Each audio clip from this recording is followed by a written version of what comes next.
धर्म के नाम पर निर्दोष लोगों की जान लेने वाले पाकिस्तानी आतंकवादियों को भारतीय सेना ने ऑपरेशन सिंदूर के जरिए मुंहतोड़ जवाब दिया है। भारत सरकार ने अंततः पहलगाम में हुए क्रूर हत्याओं का प्रतिक्रिया व्यक्त की है। भारतीय सेना ने जवाबी कार्रवाई के लिए ऑपरेशन सिंदूर नामक अभियान शुरू किया है। रात 1:45 पर भारत ने पाकिस्तान के कब्जे वाले कश्मीर पर सटीक हमला किया।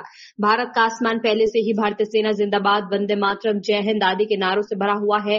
इस समय असम के हैलाकांडी जिले में नागरिक और माताएं शंख की ध्वनि और हाथों में भारतीय ध्वज लेकर जश्न मना रही हैं। उन्होंने मीडिया से कहा कि भारतीय सेना ने जो किया है उस पर सभी को गर्व है और पहलगाम की घटना ने जिस तरह से आतंकवादियों में नवविवाहित के सिर से सिंदूर छीन लिया, उसका भारत ने मुंहतोड़ जवाब दे दिया।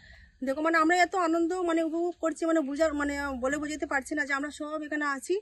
আজকে যে পেহেলগামে যে ঘটনা হয়েছে, এই ঘটনার কারণে যে আমাদের প্রধানমন্ত্রী যোগ্য জবাব দিয়েছে, আমরা দিতে পেরেছি, এত খুশি, এই আনন্দে আমরা উৎসব করছি।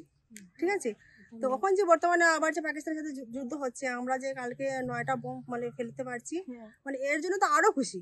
আমরা জানি যে আমরা জিতবই, পাকিস্তানের হারতেই হবে আমাদের কাছে, সত্যের তো জয় হবেই, আমরা জিতবো।